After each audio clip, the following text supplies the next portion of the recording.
तो आज अद्वैत आचार्य जी का आविर्भाव जन्मदिन है और आज के दिन सभी मंदिरों में उत्सव मनाया गया था। तो आज हम एक विष्णु भजन गाएंगे, उसके बाद शुरुआत करेंगे।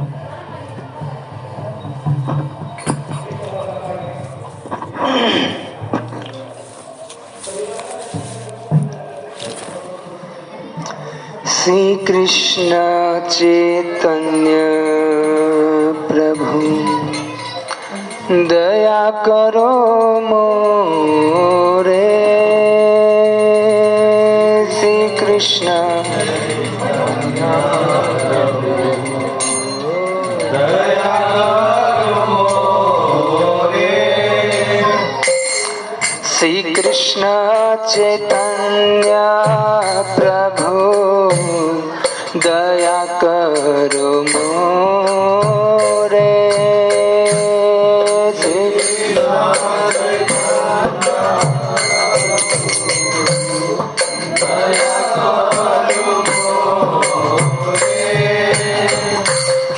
तुम बिना के दयालु जगत संसारे। तुम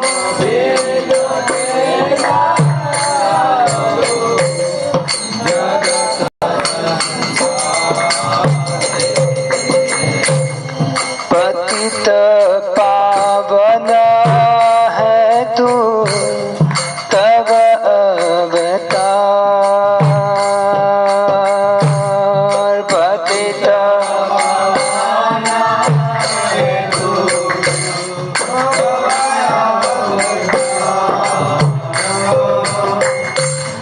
पतित पावन है तू तब अवतार।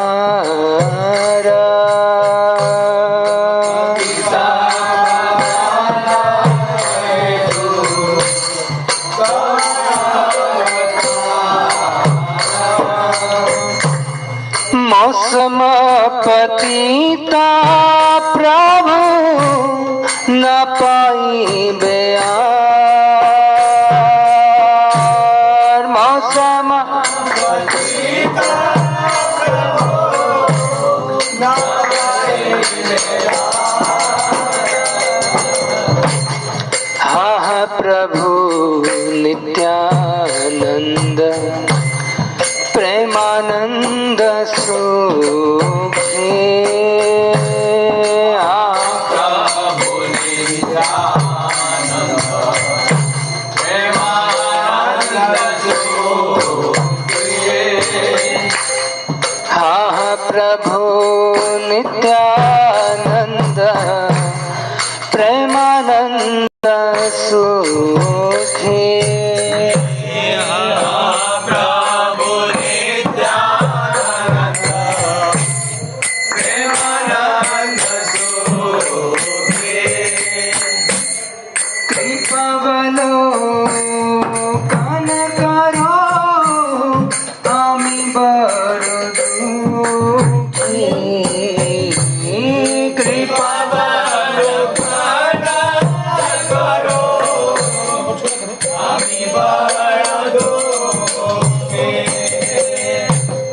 दया करो सीतापति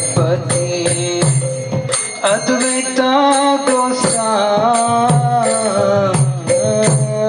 दया करो सीतापति अद्वैत गोसाई।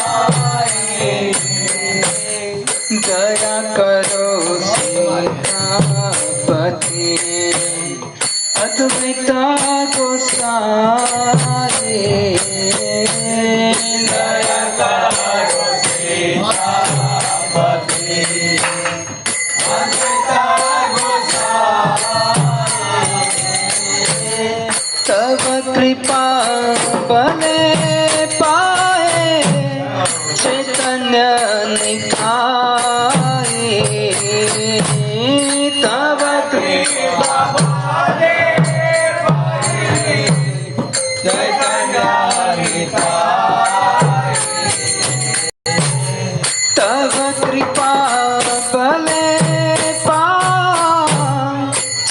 चैतन्य निताय तव कृपा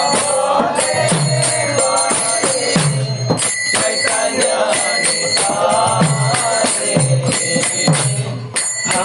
स्वरूप सनातन रूप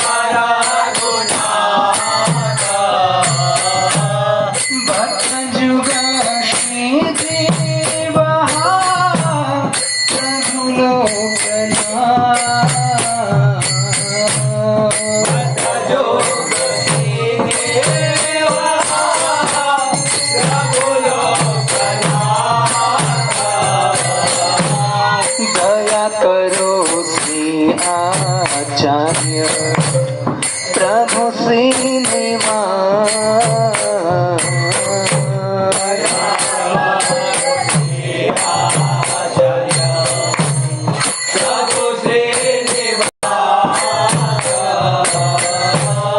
दया करो श्री आचार्य प्रभु श्रीनिवास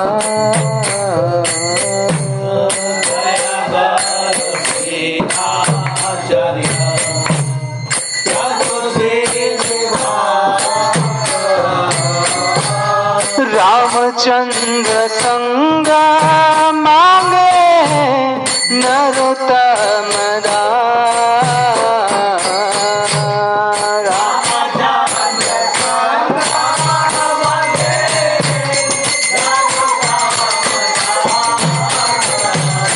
श्री कृष्ण चैतन्य प्रभु दया करो मोरे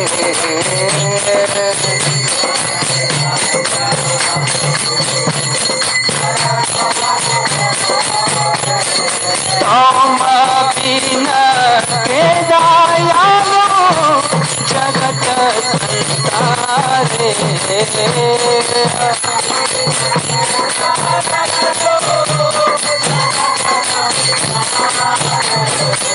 दया करो सीतापति अद्वैत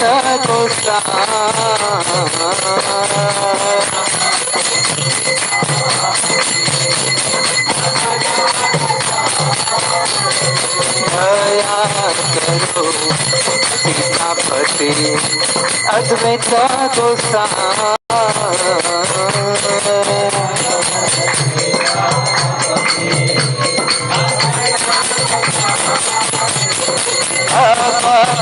पापले पारे चैतन्य कृपा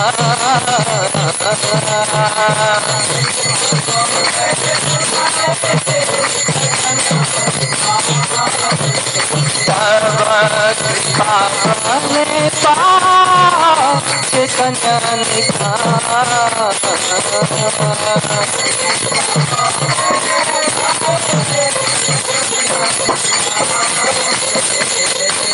हरे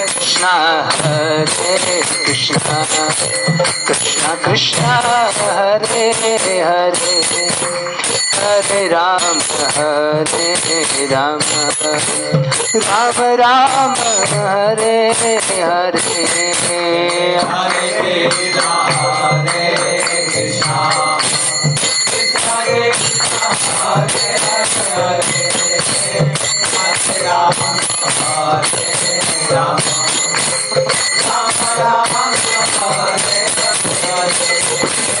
कृष्णा हरे कृष्णा हरे कृष्णा कृष्णा कृष्णा हरे हरे हरे राम राम राम हरे हरे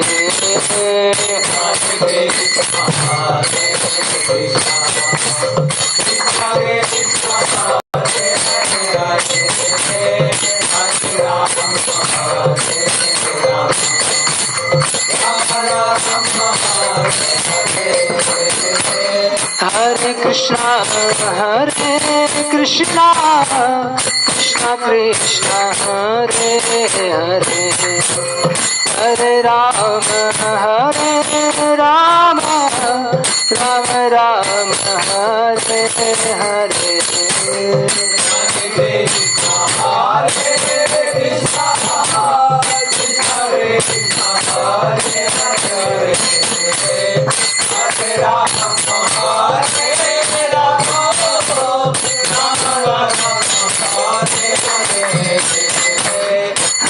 कृष्णा कृष्णा कृष्णा हरे हरे हरे राम राम राम हरे हरे हरे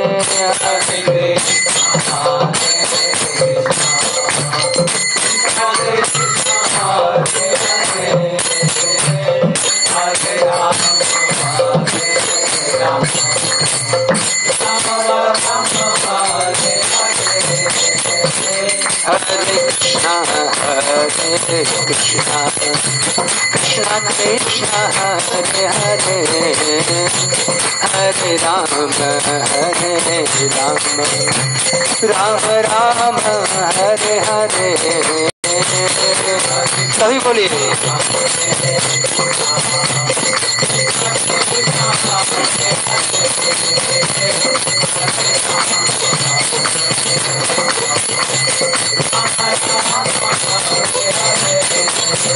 हरे कृष्णा कृष्णा कृष्णा हरे हरे हरे राम राम राम हरे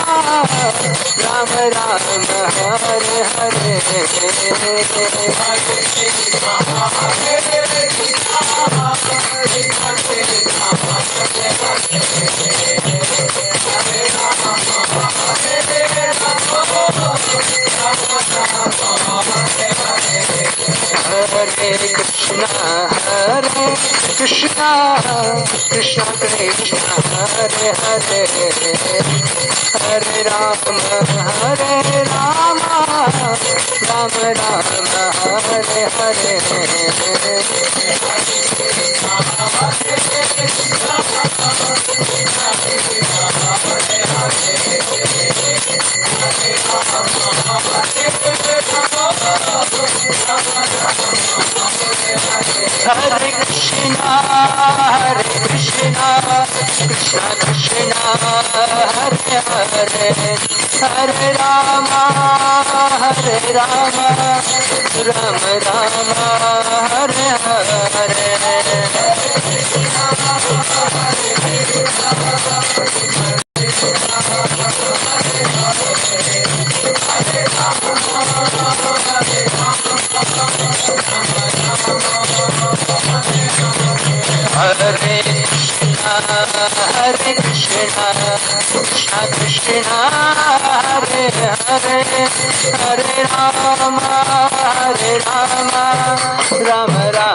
कृष्णा कृष्णा कृष्णा हरे हरे हरे राम राम हरे हरे हरे कृष्णा कृष्णा कृष्णा हरे हरे हरे राम राम हरे हरे हरे कृष्णा कृष्णा हरे हरे हरे राम राम हरे हरे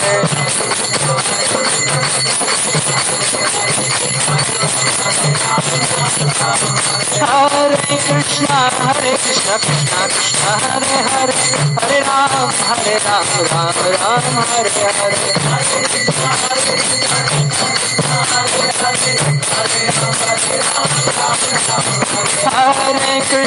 हरे कृष्णा कृष्णा हरे हरे हरे राम राम हरे हरे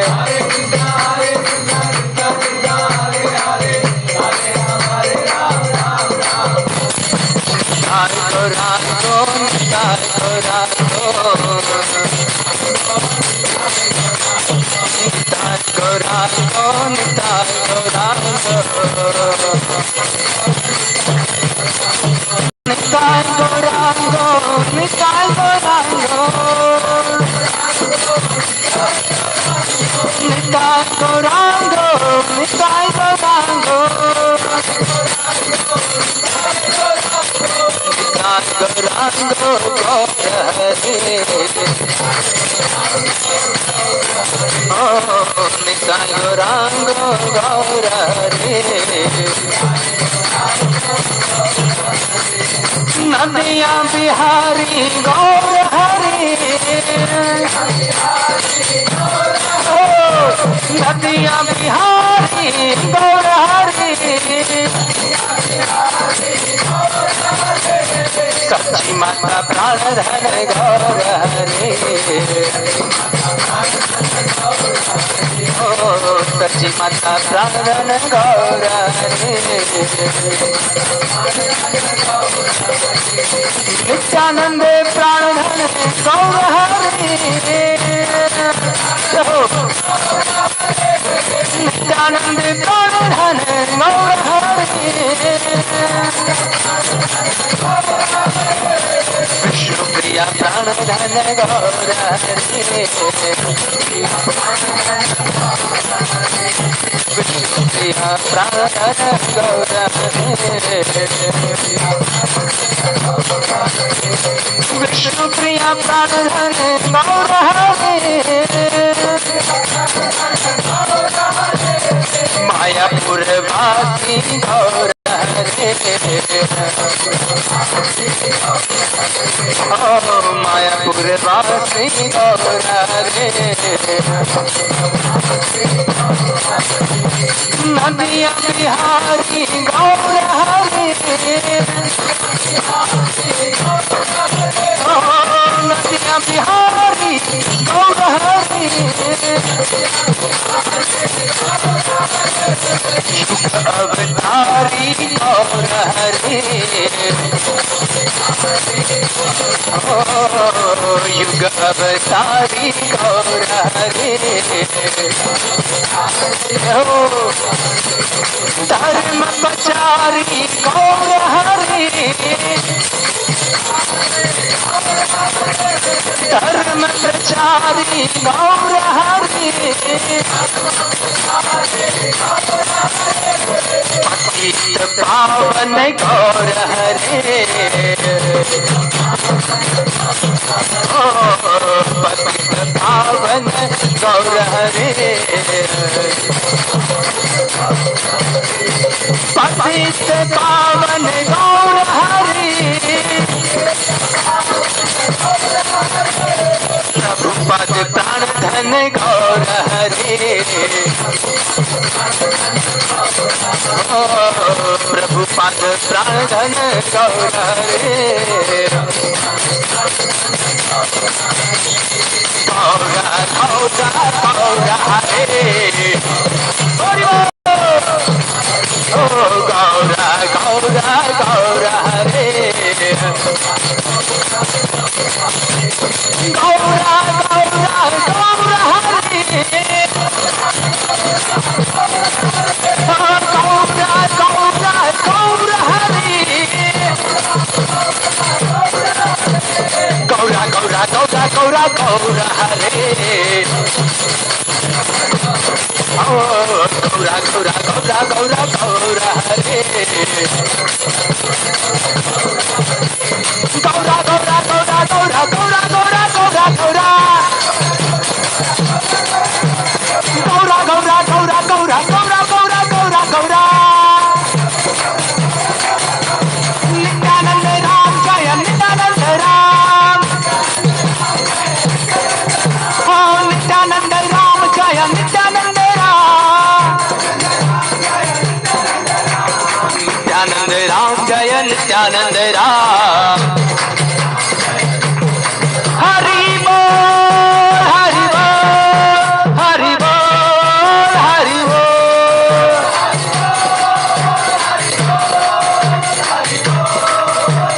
हरि बोल हरि बोल हरि बोल हरि बोल हरि बोल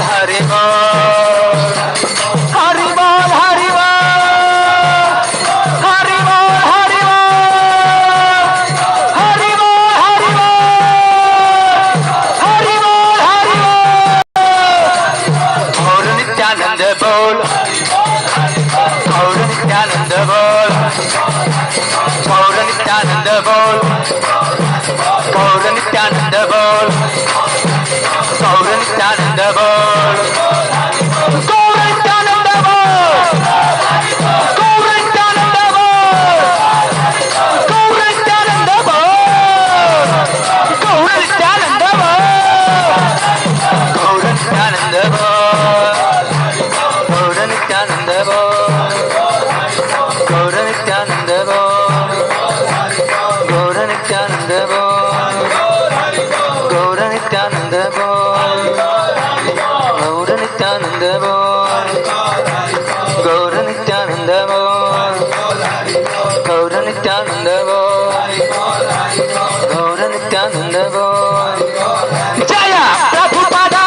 अद्वैताचार्य आविर्भाव तिथि महामहोत्सव की, श्री चैतन्य गौर भगवान की, इस्कॉन संस्थापक आचार्य श्रीवान श्री भक्ति वेदांत स्वामी शिल प्रभुपाद की, एकत्रित सभी भक्त वृंद की, निताय गौर प्रेमानंदे।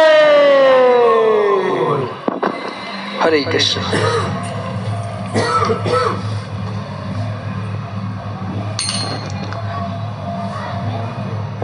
ओम नमो भगवते वासुदेवाय।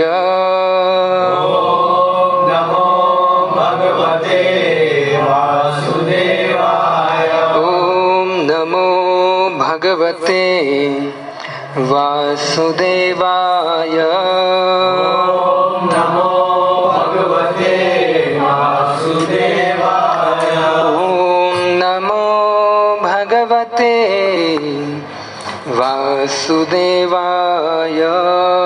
ओम नमो भगवते वासुदेवाय।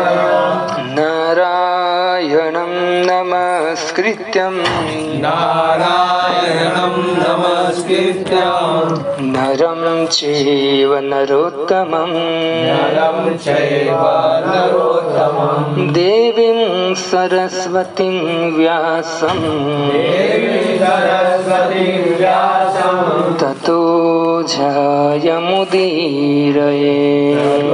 जयमुदीरये।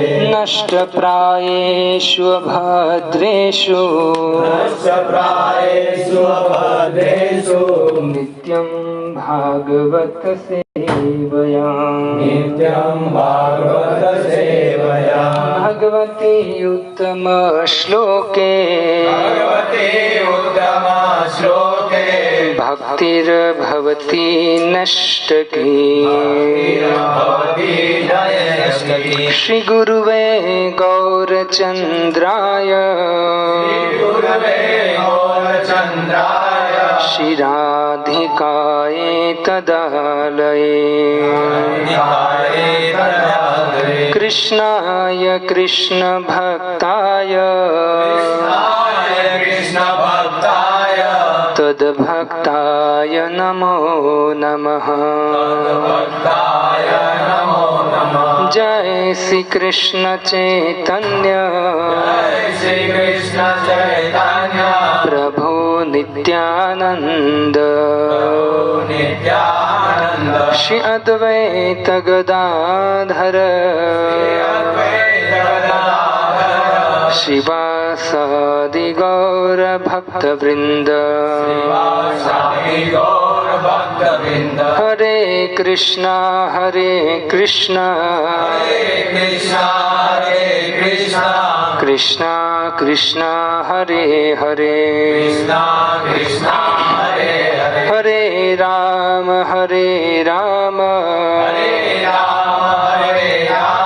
राम राम हरे हरे। यं ब्रह्मा वरुणरुद्रमरुतं स्तुन्वन्ति दिव्यैस्तवे वेदे साङ्गपदक्रमो उपनिषदे गायन्ति यं सामगाम् ध्यानावस्थितगतेन मनसा पश्यन्ति यं योगिनो यस्यास्तं न विदुसुरा असुरगणा देवाय तस्मै नमः। हरे कृष्णा कृष्णा कृष्णा हरे हरे, हरे राम राम राम हरे हरे, हरे कृष्णा कृष्णा कृष्णा हरे हरे, हरे राम राम राम हरे हरे, हरे कृष्णा कृष्णा कृष्णा हरे हरे, हरे राम राम राम हरे हरे। हरे कृष्णा। तो सर्वप्रथम तो आप सभी भक्तों का हार्दिक स्वागत है इस शनिवार के नित्य सत्संग में। तो इसमें से कितने लोग हैं जो एकदम नए हैं? कोई नहीं, रेगुलर सब आने वाले हैं? ठीक है। तो आज अद्वैत आचार्य जी का आविर्भाव तिथि है। तो अद्वैत आचार्य के विषय में मैं थोड़ा सा बोलूंगा। कितने बजे चलाना है बाबू? 8:30 बजे है, 9 बजे तक, 9:15 बजे, पौने घंटे है। ठीक है।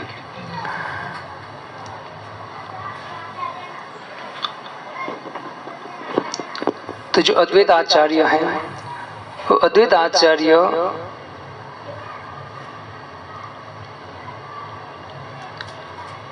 भगवान के पार्षद के रूप में आज से 525 साल पहले आए थे।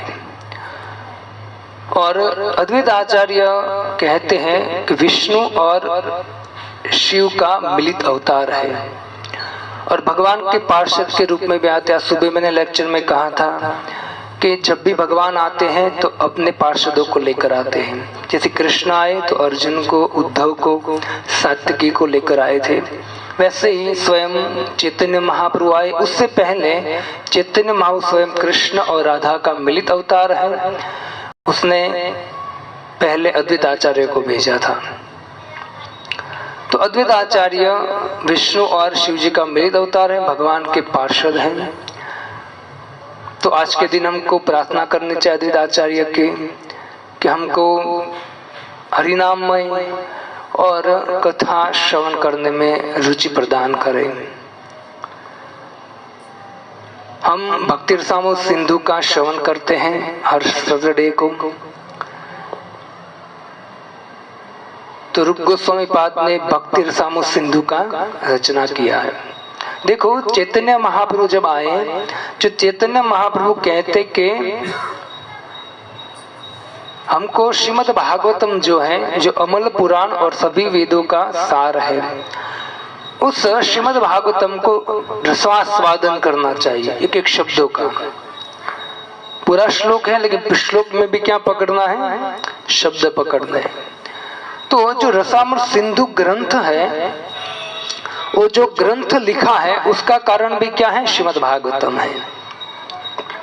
रूप गोस्वामी ने श्रीमद् भागवतम को शब्द शब्द पकड़कर उस शब्दों में से रस निकाला है और उनके द्वारा उसने रचना किया है भक्ति रसामृत सिंधु का।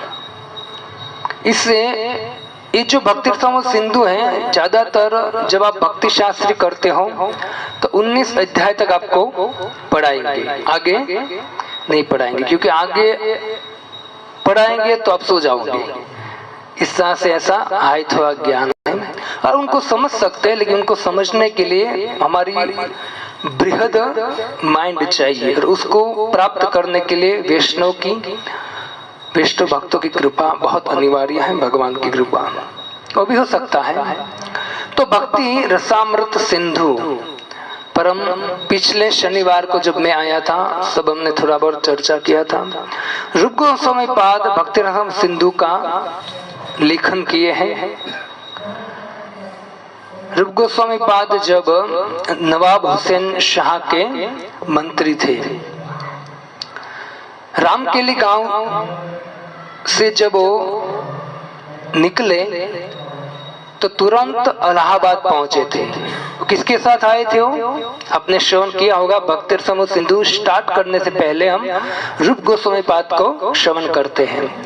तो रूप गोस्वामी पाद जो थे वो कितने भाई थे? 3 भाई थे। कितने?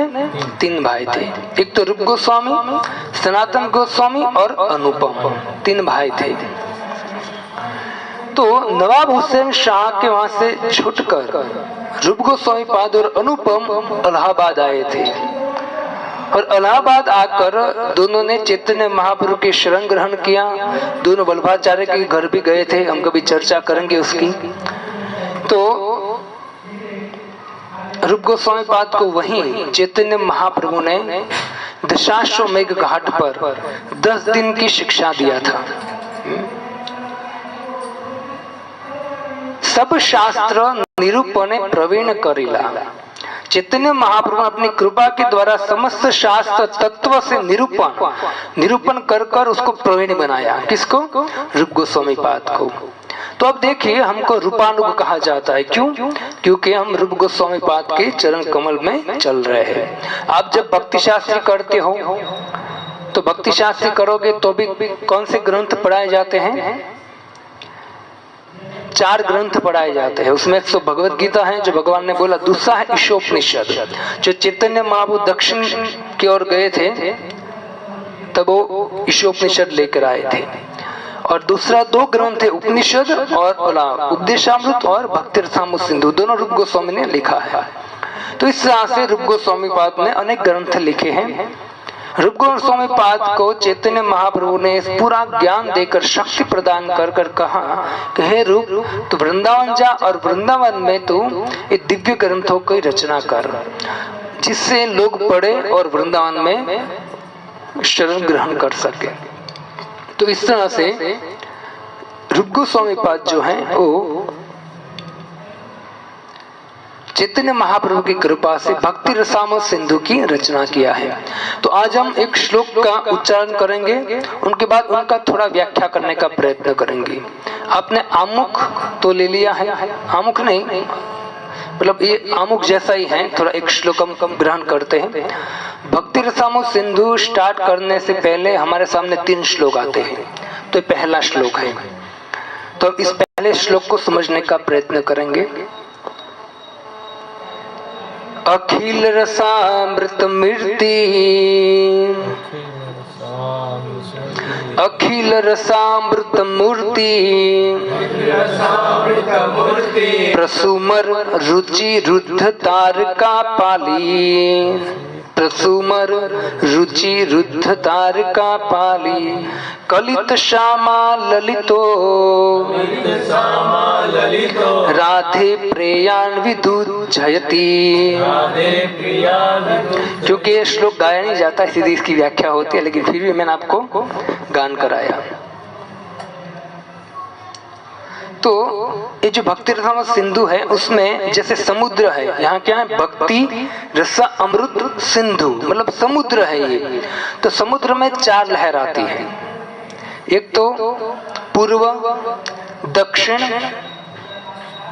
पश्चिम और उत्तर, ये 4 लहर होती है। वैसे भक्ति रसामृत सिंधु में 4 लहर है, पूर्व, दक्षिण, पश्चिम और उत्तर, ये 4 लहर है। तो इसमें 4 अध्याय है। हम 4 अध्याय की चर्चा पूरे भक्ति रसामृत सिंधु में दिया गया है। तो हम जो पूर्व विभाग है उनकी हम चर्चा करेंगे, खास करके पूर्व विभाग की। स्टार्टिंग पूर्व विभाग से होगा। और पूर्व विभाग में क्या दिया गया है, तो रूप गोस्वामी पाद कहते हैं कि भक्ति के लक्षण दिए गए हैं, है ना। भक्ति रस सिंधु आप देखेंगे तो उसमें अनुक्रमिका में भक्ति के लक्षण बताए गए हैं, आप देख सकते हो। जैसे भक्ति की प्राथमिक अवस्था क्या है, भक्ति के लिए पात्रता क्या है, मुक्ति से भी बढ़कर भक्ति है, भक्ति की शुद्धता क्या है, वो सब निरूपण कहाँ किया है, पूर्व लहरी में किया गया है। इसलिए पूर्व लहरी का व्याख्या रूप गोस्वामी पाद करते हैं यहाँ। और पूर्व भाग में 4 विभाग है, मतलब जो चार लहरी हैं, 4 लहरी, उसमें 4 विभाग है। कौन कौन से? पहला विभाग है सामान्य भक्ति। कौन सी भक्ति है? सामान्य भक्ति। दूसरी भक्ति है भाव भक्ति। दूसरी भक्ति है साधन भक्ति। तीसरी भक्ति है भाव भक्ति और चौथी भक्ति है प्रेम भक्ति। ये 4 भक्ति का निरूपण, मतलब 4 लहर है। ये क्या है? 4 लहर है। कौन कौन सी दिशा है? पूर्व, दक्षिण, पश्चिम और उत्तर। मतलब यहाँ आपको उत्तर, दक्षिण, पूर्व, पश्चिम भी बोल सकते हैं, लेकिन यहाँ रूप गोस्वामी पाद ने कैसे किया है? पूर्व विभाग किसको दिया है? साधारण भक्ति के लक्षण को दिया है, पूर्व भक्ति। दूसरा पूर्व लहरी है, साधारण लक्षण है भक्ति के। फिर दक्षिण लहरी है, वो साधन भक्ति है। फिर पश्चिम लहरी भाव भक्ति है और उत्तर लहरी प्रेम भक्ति। आप देखिए भक्ति के 9 स्टेप आते हैं, आपको पता है किसी को? नवदा भक्ति 9 स्टेप। नवदा भक्ति श्रवण कीर्तन वो नहीं, 9 स्टेप आते हैं। कौन कौन से 9 स्टेप आते हैं? आप लोग बहुत सुने हैं तो पता होना चाहिए। एक तो आदो श्रद्धा, तथा साधु संग, फिर भजन क्रिया, अनर्थ निवृत्ति, निष्ठा, रुचि, आसक्ति, भाव और प्रेम। कितने हुए? 9। तो हमको कहाँ तक पहुँचना है? प्रेम तक। ये भक्ति रस सिंधु ऐसा ग्रंथ है, आपको कहाँ तक पहुँचाएगा? प्रेम तक। लेकिन उसको समझना मुश्किल भी है। हमको एक इच्छा रहती है कि प्रभु हमने भागवतम भी सुना, भगवत गीता भी पढ़ा सुना, ये भी किया वो भी किया, हमको कुछ नया चाहिए, है ना। क्या चाहिए? सबको क्या चाहिए? नया चाहिए, कुछ नया सुना हमको। तो नया में क्या है? भक्ति रस सिंधु जो ऊंचा ग्रंथ है। लेकिन हमारी इच्छा होती है, भगवान की कृपा है ना। लेकिन इच्छा के द्वारा जब हम सुनते हैं, लेकिन हमको समझ में आता नहीं है। क्यों? क्योंकि अभी हमने सुन लिया है और सुनने के बाद व्यक्ति के पूछ कुछ नया सुनाइए। व्यक्ति सुनते सुनते, श्रवण करते करते ही उनको प्रेम प्रकट होना चालू होता है, बुद्धि खुलती है उनकी, तब जाके भक्ति रसम सिंधु समझ में आता है। हमारी इच्छा तो होती है, लेकिन हमारा ऐसा लायकात न होने के कारण हमारी भाषा में हम उसको समझ नहीं पाते हैं। लेकिन फिर भी भक्ति रस सिंधु नए लोगों के सामने बोलने लायक ग्रंथ नहीं है। आज मैं श्रवण कर रहा था और मैं थोड़ा सा पढ़कर थोड़ा चिंतन कर रहा था उस पे, तो मैंने देखा कि वास्तव में कोई नया व्यक्ति होगा तो सुनते सुनते चला जाएगा या फिर सो जाएगा, और दूसरी बार तो आएगा ही नहीं वो, खास करके। तो मैं इसको देखता हूँ, थोड़ा सा सरल बनाने का प्रयत्न करता हूँ। तो कितनी लहर है भक्ति रस सिंधु में? कौन कौन सी है? पूर्व, दक्षिण, पश्चिम और उत्तर। मतलब उत्तर, दक्षिण, पूर्व, पश्चिम। बोलना कैसे है? पूर्व, दक्षिण, पश्चिम और उत्तर। ठीक है, याद रहेगा आप सबको, पिछली बार पूछूंगा। अच्छा, पूर्व लहरी में क्या है? सामान्य भक्ति, भक्ति के लक्षण। फिर दक्षिण लहरी में साधन भक्ति का वर्णन किया गया है। अभी हम क्या कर रहे हैं? साधन कर रहे हैं, साधन भक्ति कर रहे हैं, और भक्ति के लक्षण भी हम प्रकट कर रहे हैं। तीसरा कौन सा है? तीसरा है भाव भक्ति। कौन सी लहरी में आती है? पश्चिम लहरी में। और चौथी लहरी है उत्तर प्रेमा भक्ति। ये 4 लहरी है। तो यहाँ कहा गया है कि अखिल रसामृत मूर्ति, अखिल रसामृत मूर्ति। देखो यहाँ इस श्लोक में आपने कहीं देखा इस श्लोक में कृष्ण का नाम आया है? दूसरी बार श्लोक पढ़ता हूं मैं। अखिल रसामृत मूर्ति प्रसुमर रुद्धि रुचि रुद्ध तारका पाली कलित श्यामा ललितो राधे प्रयाण विदु जयते। आया कहीं नाम कृष्ण का? ठीक है, अब ध्यान से सुनना तो आपको समझ में आएगा ये। अखिल रस, अखिल तो आप जानते, अखिल मतलब संपूर्ण, रस, रस मतलब रस, मूर्ति, अखिल मतलब जगत में जितना भी रस है उसकी मूर्ति कौन है? कृष्ण कैसे है भाई? इसमें कृष्ण का नाम ही नहीं है। नाम नहीं है, वही कृष्ण। वो तो आप भक्त हो, इसे आप कह सकते हो, कोई बात नहीं, मुझे हमको पता है। इसमें तो है नहीं कृष्ण का नाम। अखिल रसामृत मूर्ति प्रसुमर रुचि रुद्ध तारका पाली कलित श्यामा ललितो राधे प्रयाण विदु जयते। ठीक है, अब ध्यान से सुनिए आप। श्यामा नाम आया, लेकिन श्यामा सखी है, कृष्ण का नाम नहीं है यहाँ। तो यहाँ कृष्ण का नाम नहीं है, लेकिन फिर भी अखिल रसामृत मूर्ति जब नाम आता है तो हम किसका नाम देते हैं? कृष्ण। अखिल मतलब समग्र, रस की मूर्ति कौन है? कृष्ण। आपको जो भी प्राप्त करना है रस, जैसे एक श्लोक है श्रीमद् भागवतम के दूसरे स्कंद में, है ना, अकाम सर्व काम अकाम काम सर्व कामवा मोक्ष काम उदार थे तीव्रेण भक्ति योगेन। अगर आपको कोई भी जगत की या परलोक की जो भी कामना है कहाँ आकर पूरी होगी? कृष्ण के पास, है ना। अकाम, काम अकाम सर्वोवा, आपको जो भी कामना है या अकाम है मतलब मुक्ति की भी कामना है तो भी आपको कहाँ जाना पड़ेगा? कृष्ण के पास। वैसे यहाँ का अखिल रसामृत मूर्ति या अखिल जगत में जितने भी रस है उसकी साक्षात मूर्ति कौन है? वो कृष्ण। फिर भी हम आगे सुनेंगे, इस श्लोक में कृष्ण का नाम नहीं है, लेकिन कृष्ण का नाम है। वो कैसे है और किस भाव से है मैं आपको समझाने का प्रयत्न करूंगा। अब याद रखना, मैं जो भी बोलूं वो एकदम स्लो बोल रहा हूँ, आप पकड़ना उनको, मैं आपको पीछे पूछूंगा ऐसा, ठीक है। अगर आप नहीं बोलोगे तो अगले शनिवार जब भी मैं आऊंगा उस शनिवार को मैं भक्ति रसम सिंधु नहीं रहूंगा, ठीक है। आप ध्यान रखेंगे तो लूंगा, है ना। इसलिए आपको ध्यान रखना बहुत जरूरी है।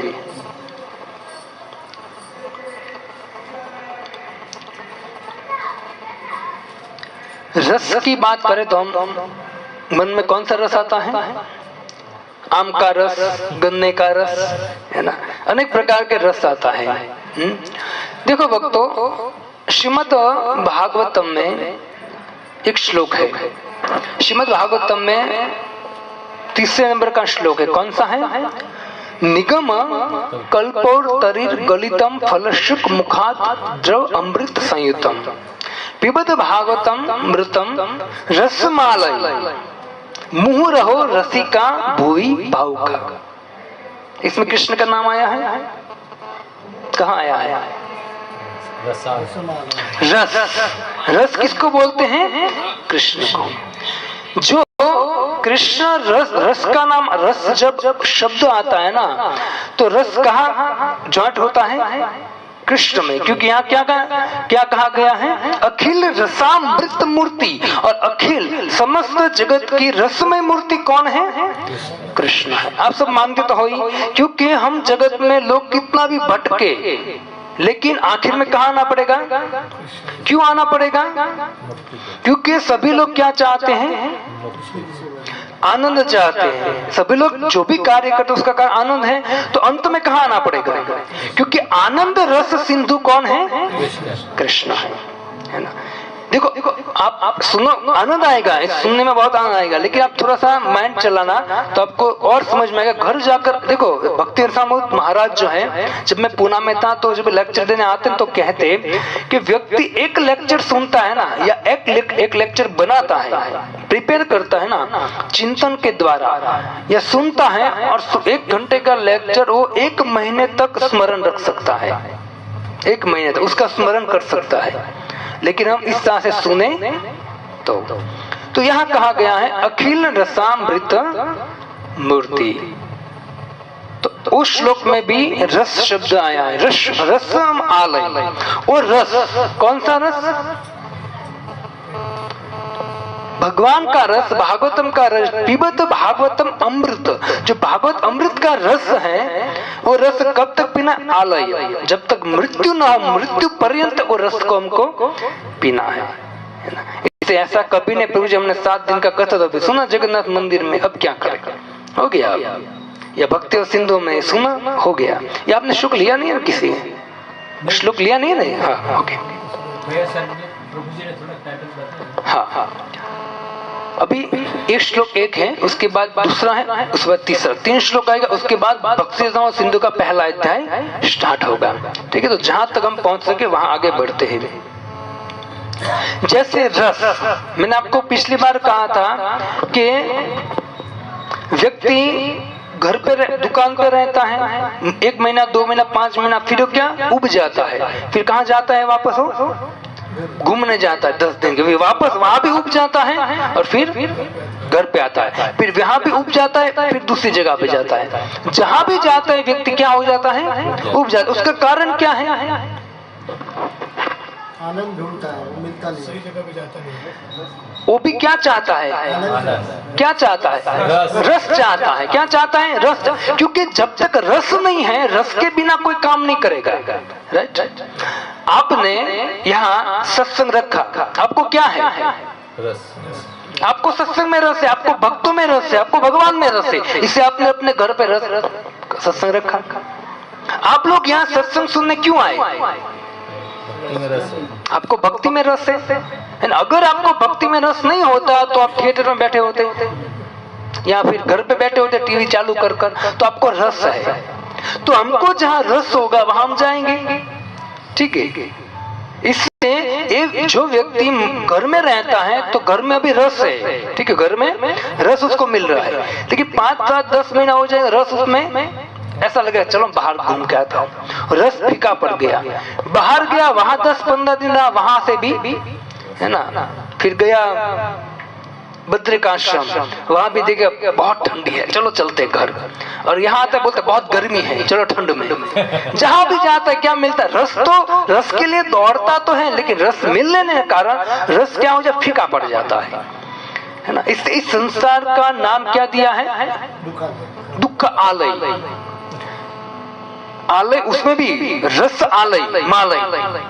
तो वो रस जीवन पर्यंत तक पीना है, और ये रस है वो जीवन पर्यंत तक मिलने वाला है। कौन सा रस? दुखालय। वो रस, 2 रस है।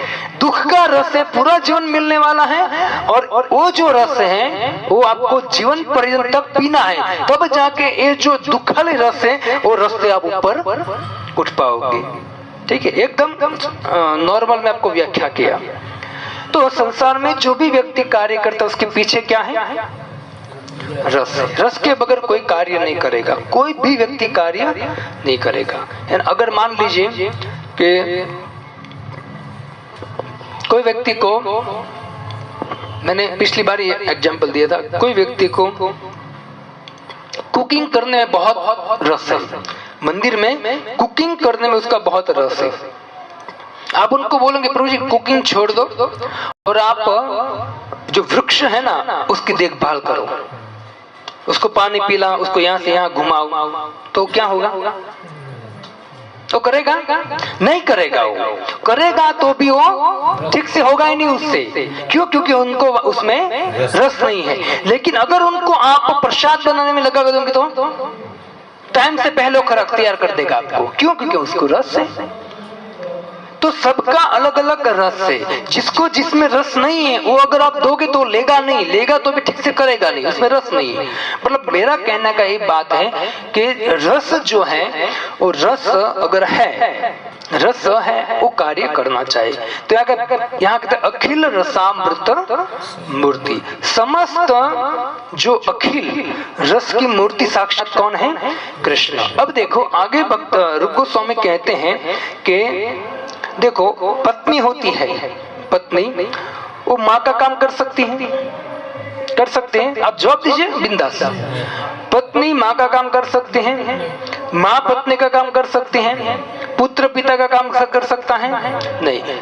पिता है और पुत्र का काम कर सकता है? नहीं। अपने आप में सभी कार्य करते हैं, एक दूसरे का, है ना। हम लोग कहते हैं प्रभु जी ये मेरी माँ जैसी है, माँ जैसी है, लेकिन जो माँ है उस जैसा आपको प्रेम वहां नहीं मिलेगा, क्योंकि माँ है और पत्नी है, भाई है। ठीक है, तो भाई का प्रेम भी आपको आपके मित्र से नहीं मिलेगा, और मित्र का प्रेम आपके भाई में भी नहीं मिलेगा। तो अलग अलग रस, अलग अलग चीज है, लेकिन अलग माँ का प्रेम माँ से मिलेगा, पत्नी का प्रेम पत्नी से, भाई का प्रेम भाई से। लेकिन आप देखिए ये सब रस है, लेकिन आप कृष्ण के सामने देखेंगे तो कृष्ण में ये सब कुछ रस उपस्थित है। चाहे भाई का रस कृष्ण बलराम वो भी भगवान देंगे, सखा का रस वो भी भगवान देंगे, है ना। फिर दास्य का रस वो भी भगवान देंगे, माधुर्य का रस पति के रूप वो भी रस देंगे। सभी प्रकार का रस भगवान में उपलब्ध है। इससे आपको अगर वास्तविक रस चाहिए, चाहे भाई का, पुत्र का, पति का, जो भी है रस चाहिए, तो आपको क्या करना पड़ेगा? कृष्ण के पास जाना पड़ेगा। देखो हमको बहुत रस लेने की इच्छा होती है, लेकिन जो भी हम इस जगत में रस ढूंढ रहे हैं वास्तव में रस नहीं है, वो फीका पड़ जाता है, बहुत फीका पड़ जाता है। जब शादी नहीं होती है और अगर लड़की और लड़का मिलते हैं तो बहुत रस होता है ना, कि मैं तेरे बगैर रह नहीं पाता हूँ, ये वो अनेक बात आती है। और शादी होने के बाद मैं तेरे साथ रह नहीं पाऊंगा, मैं तेरे बिना रह नहीं पाऊंगा, और शादी के बाद मैं तेरे साथ नहीं रह पाऊंगा, ये शब्द आ जाता है। क्यों? क्योंकि रस था पहले और फिर फीका। ये जो संसार है ना उसका नियम है ये। इसे यहाँ रूप गोस्वामी कहते अखिल रसामृत मूर्ति। आप जिस संसार में रस ढूंढ रहे हो, आज संसार में जो आनंद ढूंढ रहे हो और रस ढूंढ रहे हो, रस आपको कहीं नहीं मिलेगा। और रस कहाँ मिलेगा? तो कहते हो रस की मूर्ति के पास मिलेगा। वो मूर्ति कौन से? तो कहते अखिल रसामृत मूर्ति। जो अखिल संसार में जितने भी रस हैं वो सभी रसों को कहाँ डाल दिया है? कृष्ण में डाल दिया है, और कृष्ण ही आपको रस दे सकता है। तो यहाँ रूप गोस्वामी एक अंदाज में कहते कि अखिल रसामृत मूर्ति है, उनके पास आप जाओगे तो संसार में आप जो भी ढूंढ रहे हो ना वो सभी चीज आपको उनसे मिल जाएंगी। क्योंकि जो अखिल रसामृत मूर्ति भगवान है वो भगवान पूर्ण है। क्योंकि अखिल रसामृत क्यों कहा गया है? अखिल रसामृत क्यों कहा गया है? क्योंकि पूर्ण है, वो पूर्ण है, उसके पास ही रस होगा, वो पूर्ण है। तो भगवान पूर्ण है और आपको भी क्या बनना है? हमको चिंता उपाधि क्यों सताती? क्योंकि हम पूर्ण नहीं है। तो पूर्ण की प्राप्ति करने के लिए हमको पूर्ण के पास जाना पड़ेगा। और पूर्ण कौन है? तो कि कृष्ण है। और कृष्ण का डिफिनेशन क्या है? अखिल रसामृत मूर्ति, है ना। तो यहाँ रूप गोस्वामी पाद एक शब्द में ऐसा कहते हैं कि आपको जो भी चाहिए, रस चाहिए ना, आपको कहाँ जाना पड़ेगा? कृष्ण के पास जाना। लेकिन उनके पास जाने के बाद भी ऐसी भक्ति वेदांत स्वामी श्री प्रभुपाद जी कहते हैं कि हमको ध्यान पूर्वक ग्रहण करना पड़ेगा, तब जाके रस मिलेगा, वरना भी रस नहीं मिलेगा। हम धोती कुर्ता, माला, कंठी, मुंडन, है ना, लगेंगे बाहर से वैष्णव, लेकिन अगर हमारा मति इसमें नहीं है शास्त्रों में, है ना, तो रस नहीं मिलेगा। हम कभी कभी आपको कभी जो माला करते हैं उनको विचार आना चाहिए कि प्रभु जी चैतन्य महाप्रभु कहते कि नयनम गलद अश्रुधारिया। चैतन्य महाप्रभु कहते कि हरे भगवान का नाम जो है वो अमृत स्वरूप है, इतना आनंद देता है, लेकिन हमको तो उसका असर होता नहीं है। कभी ऐसा विचार आता है ना हमको, उसका क्या कारण? क्या हम ध्यान पूर्वक उसको ग्रहण नहीं करते हैं। इससे अखिल रस की मूर्ति है भगवान, और उनको ध्यान पूर्वक ग्रहण करना बहुत जरूरी है। तो श्रीमद् भागवतम और भगवद गीता में भी 5 गौण मुख्य रस और 12 कुल 12 रस है। आपको 12 रस का नाम आता है किसी को? 12 रस है। कितने रस हैं? जैसे मैंने बोला अखिल रसामृत रस, ठीक है, तो 12 प्रकार के रस है और 12 प्रकार रस की मूर्ति कौन है? कृष्ण है। और 12 प्रकार में से किसी के पास 1-2 रस होता है, किसी के पास 1 होता है, किसी के पास 3 होते हैं, लेकिन भगवान के पास ये 12 के 12 रस है, ठीक है। तो 12 रसों में से 5 रस गौण है और 7 रस 5 रस मुख्य है और 7 रस गौण। कितने हुए? 12। तो 5 रस किसको पता है? मुख्य रस, वो तो बार आप सुनते ही होगे ना, शांत रस, दास्य रस, साख्य रस, वात्सल्य रस और माधुर्य रस। उसमें जो आपने बोला है वो अब आएंगे, वो गौण रस में है सब, ये मुख्य रस। फिर से बोल रहा हूँ, ध्यान से सुनिए। एक तो शांत रस, शांत रस में भक्ति कौन करता है? शांत रस जो है उसमें किसने भक्ति किया है? शांत रस में जैसे आपने दामोदर लीला सुनी है, दामोदर लीला में हमारे किसने लिखा है? सत्यवत मुनि ने। तो सत्यवत मुनि ने कहा है, लसत कुंडलम गोकुले ब्रजमानम। तो लसत कुंडलम, जो कुंडल थे, मक्का के कुंडल थे, वो क्या है? साक्षात एक स्वरूप है भगवान का। और वो शांत रस में सेवा करते। भगवान के जो भी अंग में जो भी आभूषण पहने जाते हैं वो क्या है? वो शांत रस के सब मूर्ति है साक्षात। वो कोई वो व्यक्ति है, वो शांत रस है। वो शांत रस में सेवा, जैसे वृक्ष, जब जैसे कृष्ण और बलराम दोनों वृंदावन में प्रवेश करते हैं तो जो बड़े बड़े वृक्ष थे जिसमें फल लगे हुए हैं, कृष्ण को और बलराम को देखकर नीचे झुक जाते हैं। कभी कभी कृष्ण उनको ऐसे तोड़कर खाते और कभी कभी कृष्ण सीधा मुंह मारते। हाँ, ठीक है। तो ये सब वृक्ष है और किस भाव में सेवा कर रहे हैं? शांत भाव में, ठीक है। तो ऐसे अनेक है शांत भाव में सेवा कर। जैसे साक्षात बलराम जी है, मृदंग क्या है? साक्षात बलराम जी है, ठीक है। तो अनेक ऐसी चीज हैं जो भगवान की सेवा में लगती हैं, तो किसके भाव में है? शांत। दूसरा कौन सा भाव है? सांख्य, सख्य भाव। सख्य भाव में कौन आता है? अर्जुन आता है, सुदाम आता है ना, वो सब भगवान के सखा है। फिर दास्य, हनुमान जी आते हैं, है ना, और हाँ विदुर जी भी आते हैं, बहुत लोग हैं, लेकिन हमारा मुख्य हम एक हनुमान जी को गिना देते हैं। फिर आता है वात्सल्य रस। वात्सल्य रस में कौन है? माता यशोदा, है ना, और रोहिणी है ना, और देवकी है, वात्सल्य रस में आती। और माधुर्य रस में राधा रानी आदि गोपियां सब आती। तो ये 5 रस है। और दूसरे 7 रस है, उसमें पहला है हास्य रस।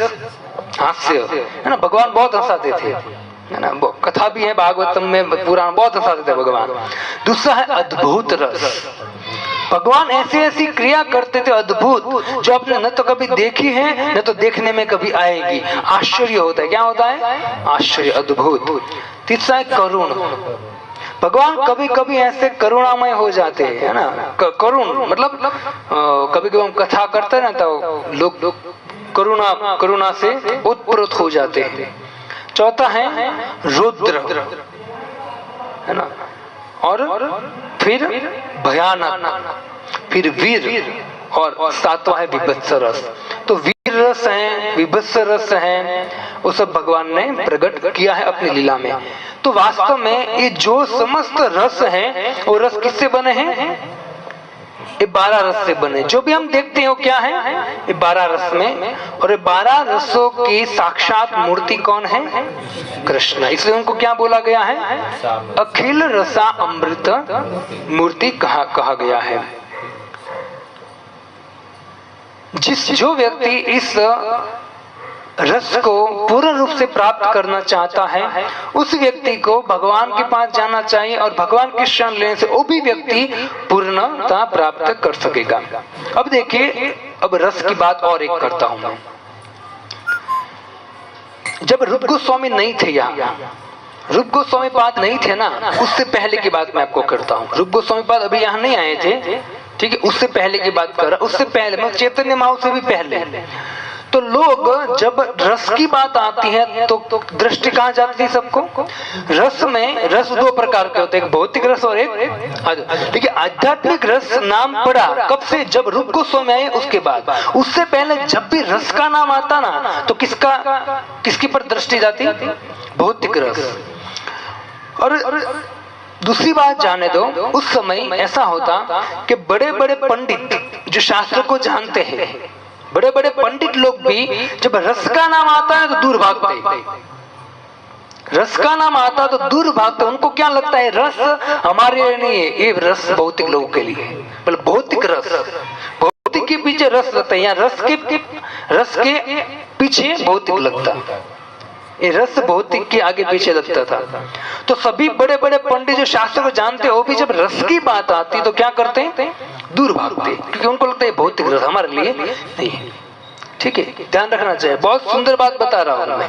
और उसके बाद जब रूप गोस्वामी आए हैं, रूप गोस्वामी ने कहा कि वास्तविक जो रस है ना, आप लोग बहुत गलत काम कर रहे हो। रस है ना वो भौतिक के आगे पीछे लगाना मतलब अपराध है। और भौतिक चीज का रस है ही नहीं। रस शब्द है, भौतिक है ही नहीं। और रस शब्द कहाँ है? कृष्ण, मतलब आध्यात्मिक जगत में लगेगा वो। इसे कहा अखिल रसामृत। रस है ना जो है ना, क्योंकि भौतिक जगत में रस मिलने वाला है, तो वहां रस क्यों लगाना? वहां तो रस मिलने वाला नहीं है आपको। अब बात सुनिए, रस जो है, और रस आप कौन सा अच्छा ग्रहण करोगे? आपको मैं मान लीजिए कि यहाँ एक करेला का जूस और एक यहाँ आम का जूस, अब कौन सा पियोगे? तो एक करेला का जूस है वो भौतिक रस है और ये आध्यात्मिक रस है। एग्जाम्पल के लिए तो ये जो करेला का रस है और रस आप पियोगे ही नहीं, क्योंकि रस है ही नहीं पीने लायक नहीं है। तो मैं एग्जाम्पल देता हूँ, वैसे किसी को बीमारी है तो अच्छा है ना? लेकिन रूप गोस्वामी बात कहते हैं कि जो रस शब्द है ना वो आध्यात्मिक जगत में लगेगा, क्योंकि भौतिक जगत में कभी रस आने वाला है ही नहीं। इसी और रस को तुरंत डाइवर्ट करके कहाँ लगा दिया है? आध्यात्मिक जगत में।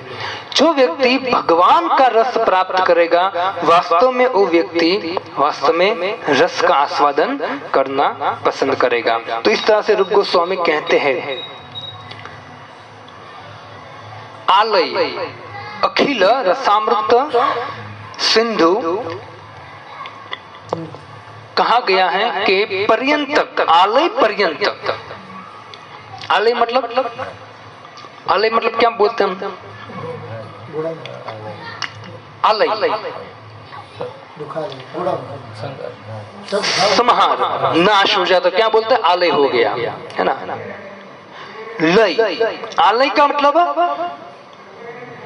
समाहार और लय का मतलब लीन हो जाना, है ना? हम कभी कभी किसी को बुलाते हो सुनता ही नहीं है, उसके कान पर वो कहीं और है तो वहां लय हो गया है, वो है ना? वो क्या हो गया है? लय हो गया है ना? होता है ना ऐसा। हम कभी किसी को ऐसे करते फिर भी वो दिखता नहीं है, वो लय हो गया वहां देखने में, है ना? एक आलय और एक लय। मैं आपको एग्जाम्पल देता हूँ लय का। एक दिन की बात है कि कृष्ण, नंद बाबा ने कहा कि हे कृष्ण ये ले मटका और गैया से दूध दो के आ। कृष्ण के कोई बात नहीं बाबा। कृष्ण गए और कृष्ण नीचे बैठकर दूध दोना अभी स्टार्ट। जैसे बैठे बहुत सारे सखा थे साथ में, तो सखा जैसे कृष्ण नीचे बैठे और दोना अभी स्टार्ट नहीं किया था उससे पहले सभी सखा जोर जोर से हंसने लगे। मधुमंगल आदि सब लोग हंसने लगे कृष्ण के सामने देखकर। तो कृष्ण ने बोला कि अरे मधुमंगल क्यों हंस रहे हो? क्यों हंस रहा है मेरे पर तू? है ना? तुझे कुछ दिख रहा है यहाँ? तो मधुमंगल और हंस रहा है, सभी से हंस रहे हैं। कृष्ण बोल रहे हैं कि मुझे बताएगा क्यों हंस रहा है तू? मधुमंगल ने बोला कि कृष्ण तू देख तो सही, गया को छोड़कर बैल के नीचे बैठा है तू तो वहां हमारे आचार्य कहते कृष्ण भूल गए गाय कौन है और बैल कौन है, भूल गए, और कृष्ण वहां दोनों बैठ गए। क्यों? तो हमारे आचार्य कहते क्योंकि वो लय हो गया था। कृष्ण का जो मन था, चित्त, कृष्ण का चित्त था, वो कहाँ था? राधा रानी में था। तो लय हो जाना है ना। बहुत ऐसी व्याख्या लय की कभी हम चर्चा करेंगे, लेकिन एक एग्जाम्पल दिया मैं आपको। लय हो जाना, एक लय है और एक आलय है ना। तो इस तरह से हमको भक्ति रसामृत सिंधु है, उसमें क्या हो जाना है? लय हो जाए, तब जाके हमको क्या मिलेगा? 9वां स्टेप कृष्ण प्रेम। तो कृष्ण प्रेम पहुंचने तक हमको एक चीज की बहुत जरूरत रहेगी। कृष्ण जी आप जो भी स्टेप पर बढ़ोगे ना, उसमें हर चीज एक कॉमन होगी। क्या होगी? भगवान के विषय में श्रवण करना कॉमन है, और जो भगवान के विषय में पर्याप्त सुनेगा ना, वही व्यक्ति वहां तक पहुंच पाएगा। क्योंकि आगे जाके क्या होता है? आगे जाके विधि विधान छूट जाते हैं, है ना। जितने भक्ति में लोग आगे बढ़ते हैं, है ना, जैसे हम एग्जाम्पल दे तो जड़ भरत महाराज का, हम सुबह आरती करते तो पहले क्या लेते हैं? पहले क्या लेते हैं? आरती करते हैं, उसकी बात कर रहा हूं मैं। आरती करते तो क्या लेते हैं? हाथ में अगरबत्ती, उसके बाद दिया, उसके बाद शंख झल, उसके बाद रुमाल, उसके बाद फूल, और उसके बाद चामर, उसके बाद मोरपंख।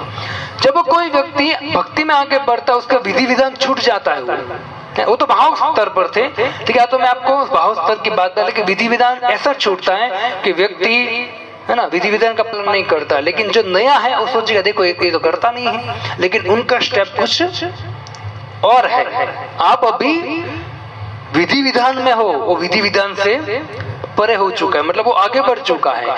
तो इस तरह से हमको भी कभी कभी क्या होता है, हम सब जो नए भक्त होते हैं, वो नए भक्त, वो जो बुक्स आती है ना आचरण की, वैष्णव आचार की बुक आती है, वो हम पढ़कर सुनकर क्या करते हैं, कोई महाराज आए, है ना, महान वैष्णव महाराज जो आए, तो वो कुछ उनके सामने देखते हैं, हम कहते महाराज जी ने ऐसा किया ही नहीं, ऐसा लेकिन वो उनके लिए नहीं है, क्योंकि वो विधि विधान से परे हो चुके। अभी तुझे विधि विधान का पालन करना पड़ेगा। तू अगर उनकी नकल करेगा ना, अक्कल बगैर का, तेरे में अक्ल तो है नहीं, तो उसकी नकल करेगा तो पतन हो जाएगा तेरा, है ना। तो बहुत सावधानी से हमको आगे बढ़ना चाहिए। इससे जब भी हम काउंसिल मीटिंग होते हैं, काउंसिल मीटिंग में बहुत सारी चीज सिखाई जाती है, एकदम नेक्स्ट एकदम पहले से। तो काउंसिल जब आगे बढ़ो, काउंसिल में आपको सब पता चलता है धीरे धीरे। तो काउंसिल होना बहुत जरूरी है। तो काउंसिल में आपको पता चलेगा कि किस समय क्या करना है हमको, ठीक है। तो यहाँ इस तरह से ऋग गोस्वामी ने कहा है कि जैसे दूध में, गाय में से हम क्या निकालते हैं? सार, दूध। वैसे में भक्ति के समस्त ग्रंथों में से क्या निकाला है? अमृत। कौन सा अमृत है? भक्ति रसामृत सिंधु, अमृत सिंधु मैंने निकाला है। अगर कोई व्यक्ति इसको पढ़ेगा तो निश्चित वो व्यक्ति, यहाँ श्लोक दिया है, भक्ति रसामृत नाम नाम रत्ने अपूर्व रचने।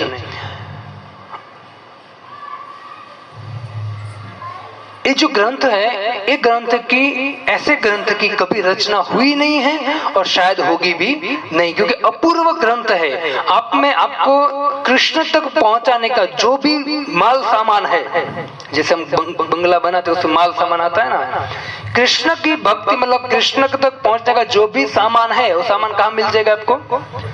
भक्ति रसामृत सिंधु। जैसे भागवतम पढ़ोगे ना, भागवतम पढ़ने के बाद भी हम थोड़ा कहेंगे प्रभु जी ये रस कहाँ लिखा है, ये चीज कहाँ लिखा है ना। जैसे राग है, अनुराग है, उसकी विशेष व्याख्या कहाँ है, तो कहाँ मिलेगी आपको, है ना। हम ऐसा चाहते हैं, तो इसमें भक्ति सिंधु में लिखा है। अब हम इस श्लोक का और विशेष व्याख्या करते हैं। श्लोक और एक बार बता देता हूँ मैं आपको, टाइम हो गया मैं बंद करता हूँ, लेकिन फिर भी बता देता हूँ। अखिल रसामृत मूर्ति प्रसुमर रुचि रुद्ध तारक पालिका कलित श्यामा ललितो राधे प्रयाण विधुर जयति।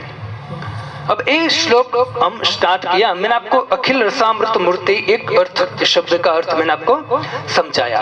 अब हम जो व्याख्या करने वाले हैं, जब वापस मौका मौका मिलेगा जब तब करेंगे, तो उसी समय हम इस श्लोक को आगे बढ़ाएंगे।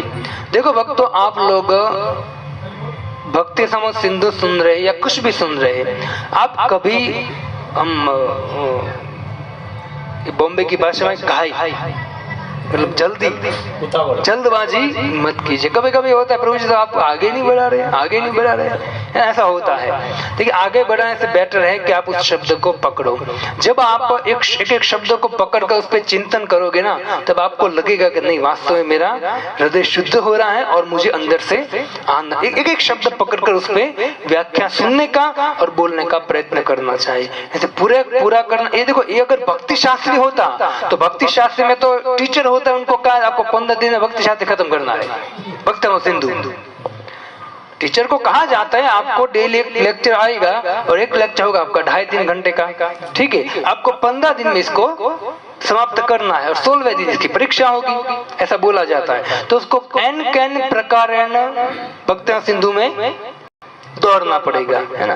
हमको भी ऐसे हुआ था, हमको प्रभु जी को बारंबार, प्रभु जी ब्रेक मारिए, बोला कि ब्रेक मारूंगा तो 19 अध्याय तक मैं नहीं पहुंच पाऊंगा। अगर 19 अध्याय तक नहीं पहुंच पाऊंगा तो मुझे ऊपर से कहेंगे कि आपको पूरा करना चाहिए।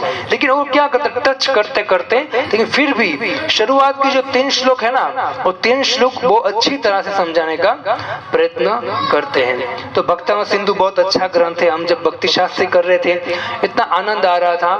तो हमारे वृंदावन चंद्र महाराज अभी हो गए, जो वो भक्ति सिंधु ले रहे थे, तो महाराज जी बहुत खुश थे कि नहीं, आप लोग अच्छी तरह से पढ़ रहे हो। तो महाराज जी की इच्छा थी कि महाराज जी मन में विचार करते थे कि भक्ति समूह सिंधु जो है, वो भक्ति सिंधु जो है उसमें मुझे 100 में से 100 मार्क्स बहुत लोगों को आएंगे, ऐसी मेरी आशा है। लेकिन दुर्भाग्य की बात कि 100 में से 100 किसी के नहीं आए। हम 30 लोग थे, किसी के नहीं आए। लेकिन फिर भी हमने ट्राई बहुत किया। 95, 96 बहुत लोगों के, 19 से ऊपर 95 के बीच में बहुत लोगों के आए थे। तो भक्ति सिंधु अगर ध्यान से पढ़ेंगे तो आपको बहुत आनंद आएगा। लेकिन अभी हम भक्ति शास्त्री नहीं कर रहे हैं, खाली लेक्चर हो रहा है। तो लेक्चर के माध्यम से मैं थोड़ा सा, जब भी मैं आऊंगा, थोड़ा विस्तार करने का प्रयत्न करूंगा। इससे पूरा हो जाए ऐसी गिनती आप मत रखिए। मैं नहीं आऊं लेकिन दूसरा भी आए तो भी उससे आप ऐसे आशा कीजिए क्योंकि वो आपको विस्तार से समझाने का प्रयत्न करे, ठीक है। प्रभुपाद जी ने भक्ति सिंधु में यहाँ इसमें श्लोक नहीं लिखे हैं, आपको पता होगा, श्लोक नहीं लिखे, सीधा व्याख्या किया है। तो मैं प्रयत्न करूंगा कि जो श्लोक वाली भक्ति समूह सिंधु है, श्लोक वाली, वो श्लोक वाली भक्ति सिंधु में ढूंढूंगा कहीं और श्लोक के अनुसार हम व्याख्या करने का प्रयत्न करेंगे, ठीक है। हरे कृष्णा कृष्णा कृष्णा हरे हरे, हरे राम राम राम हरे हरे। किसी का प्रश्न है कुछ,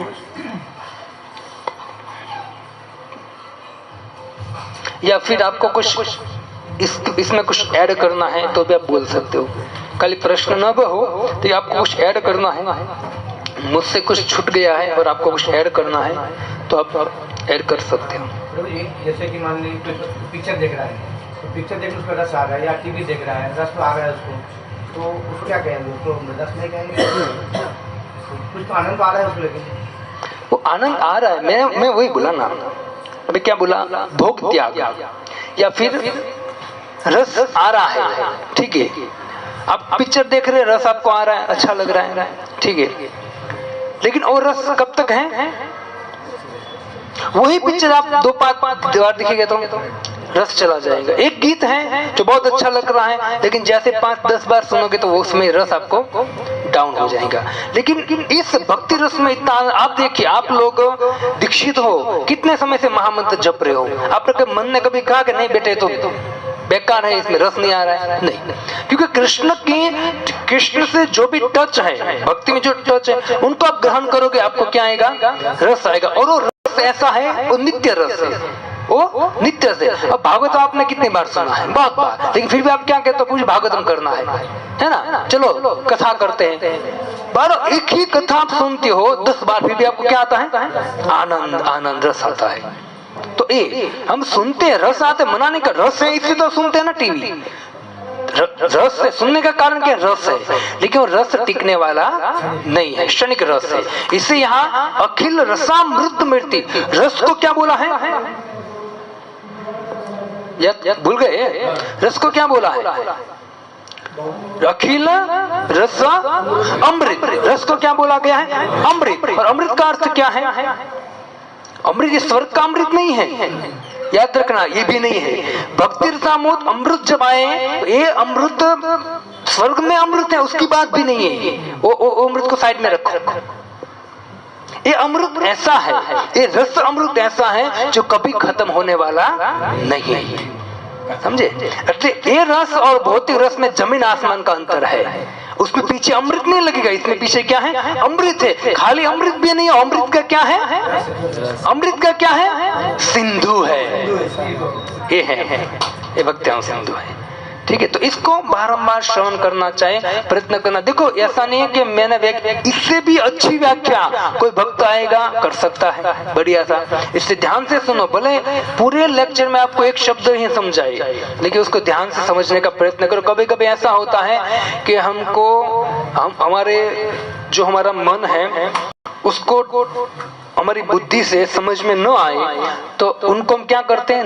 नजरअंदाज करते हैं, या बारंबार हमारी आंखें बंद हो जाती है ना, तंद्रा आ जाती है। दो प्रकार की निंद्रा होती है और एक तंद्रा होती है। तो अच्छी क्या है, तंद्रा या निंद्रा?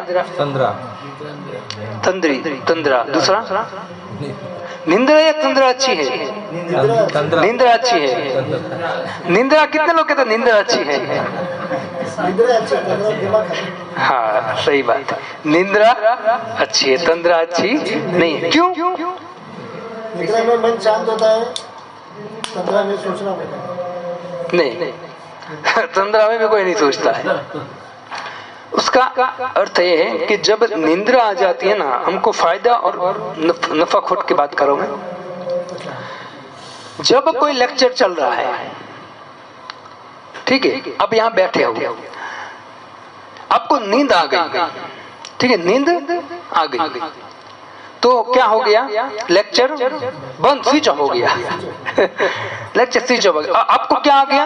अब किसका आनंद ले रहे हो? नींद का आनंद ले रहे हो। अब तंद्रा है ना, तंद्रा में क्या होता है? आंख खुली भी नहीं है, बंद भी नहीं है, और वो बैठा है, ऐसे बैठा है, ठीक है। अब देखो, आंख बंद भी नहीं, खुली भी नहीं है, नींद में है भी और नहीं भी है, लेकिन दोनों कान क्या है? वो बंद है। कान बंद हो जाएंगे, कान में सुना ही देगा कुछ, लगता है बैठा है वो, है ना, लेकिन है ना, कम सो जाओगे, कम तो लगे तो सही सो गया। और तंद्रा में तो न तो सोते हैं तो जगते हैं, है ना। हाँ सही बात है, बीच बीच में क्या हिलाते। और मान लीजिए कि वो तंद्रा ले रहा है और बाजू वाले ने ऐसे मार दिया तो क्या कहेगा? मैं सुन रहा था, आंख बंद। हाँ, बहुत बार ऐसा होता है। आप लोग जब चैंटिंग करते हैं ना, तो हमको पूना में ट्रेनिंग में था, पूना में, तो हमारे ना सब भक्त कहते कि देखो भाई, जब चैंटिंग करने बैठते वहाँ बहुत कड़क नियम है। चैंटिंग करने से वो बैठते हैं, बाजू वाला सो रहा है तो उसको क्या करना है? जगाना है, ठीक है। तो बोलते हैं कितने लोग जगाएंगे? बाजू वाले को कोई हाथ ऊपर नहीं करता। नहीं प्रभु जी, हम नहीं जगाएंगे। क्यों? क्योंकि उनको जगाते हैं तो मुचकुंद बन जाता है ना, मुचकुंद बन जाता है। हमको लगता है जला के खाक कर देगा, हमको गुस्से हो जाता है। फिर उनकी ट्रेनिंग देते हैं, आपको अगर नींद आ रही है, बाजू वाला जगाता है, उसको क्या बोलना है? धन्यवाद देना है कि आपने मुझे जगाया और भगवान के नाम लेने का अवसर दिया। देखिए प्राय क्या होता है, अपने अहंकार के द्वारा सोए रहे हम ऐसे, है ना, कोई जगाता है ना तो हम गुस्से हो जाते हैं, तू क्या होता है, मैं जगी रहा हूँ, हरे कृष्ण, है ना। नहीं, ये अहंकार है। अगर आप सो रहे हो और दूसरा चैंटिंग करते समय आपको जगा रहा है तो उसका क्या मानना चाहिए? वहां इसी ट्रेनिंग देते। और जब भी कोई व्यक्ति सोता था, भक्त सोता है ना, उसको धीरे से ऐसा टच करते थे, तुरंत वो जग जाता है। बारंबार ऐसा होता है ना, तो क्या करना है? तुरंत उनको खड़े हो जाना है, खड़े होकर चलकर या खड़े खड़े चैंटिंग करना। कोई गुस्सा नहीं, वो ट्रेनिंग दिया जाता था, ठीक है। तो तंद्रा और निंद्रा दोनों क्या है, डिफरेंट है। इससे मैं आपको ये कह रहा था कि जब हम हमारे मन बुद्धि को टच न करे ना कोई चीज, हम उसके ऊपर हो, परे हो ना, तो क्या आ जाता है, तंद्रा या फिर निंद्रा आ जाती है तुरंत, ठीक है। तो फिर आप बहुत उत्साह के साथ भक्ति रसामृत सिंधु सुनने का इच्छा कर रहे हो, तो मैं आपको निवेदन करता हूं कि शनिवार को जब हो तो आप थोड़ा दिन में सोकर आइए दिन में थोड़ा सोकर आइए और यहाँ ध्यान से सुनने का प्रयत्न कीजिए, ठीक है। हरे कृष्णा। श्रील प्रभुपाद की बोलिए। मुझे दो प्रकार के प्रश्न होता है, एक भौतिक और एक आध्यात्मिक, ऐसा मतलब हाँ वो तो फिर हुआ ना। नहीं, इसमें है हर एक रस का स्रोत तो एक ही होगा, तो भौतिक रस का भी स्रोत तो भगवान ही। हाँ भौतिक रस का स्रोत भगवान ही है, लेकिन भौतिक रस लेने वाला सेंटर में भगवान को रखता है नहीं, तो क्या हो जाएगा, और रस का आभास हो जाएगा, रस नहीं होगा वो। क्या होगा, जहां भगवान सेंटर में उसको क्या बोलेंगे, रस बोलेंगे। वैसे भगवान ने सब कुछ बनाया है, तो सभी चीज का रस का मालिक कौन है, भगवान। लेकिन जिस रस में भगवान सेंटर में होता है वो रस को ग्रहण करना चाहिए, वो भौतिक नहीं हो, क्या है, आध्यात्मिक है। और भौतिक रस है जो भौतिक, जिसको जो नश्वर है, जो कुछ काम का नहीं है, ठीक है। हाँ, जो भी भक्त की बात करो, अगर भक्त भी टीवी देखेगा, ठीक है, उसको भी वहां रस क्या होगा, नहीं होगा, उसको भी रस वहां नहीं आएगा, कोई भी हो।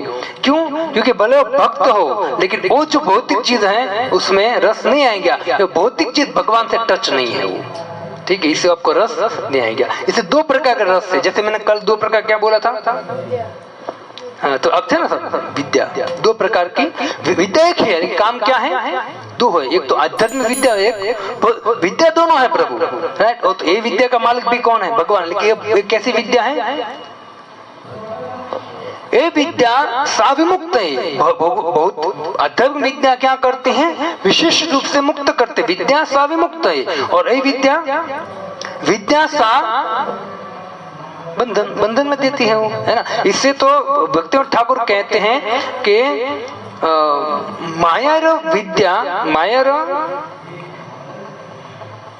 वैभव, भौतिक विद्या जो किसका वैभव है, माया का वैभव है, ठीक है। दो प्रकार के, तो इस तरह से दो प्रकार के हैं। सब कुछ भगवान का है, लेकिन जहाँ भगवान का टच नहीं है वो चीज भौतिक है। ये भौतिक क्यों कहा गया है, अब मान लीजिए कि आप घर में है, अब सब फैमिली के साथ घर में रह रहे हैं, और घर में आपके टीवी है, वो क्या है, भौतिक है। लेकिन उस टीवी में आप कथा सुनते हो, डीवीडी से कीर्तन सुनते हो बच्चे, तो क्या हो गया वो उसमें रस आएगा कि नहीं आएगा, क्यों आएगा, क्योंकि उसमें आप भगवान को देख रहे हो, ठीक है, तो रस आएगा।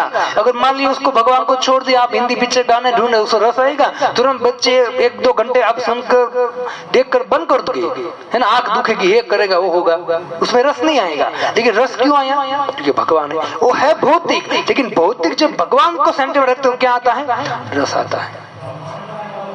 अनेक ऐसी बातें हैं, आप समझ सकते हो, थोड़ा चिंतन करोगे तो, भौतिक रस और आध्यात्मिक रस के बारे में, ठीक है। हरे कृष्ण। श्रील प्रभुपाद की जय। गौर प्रेमानंदे।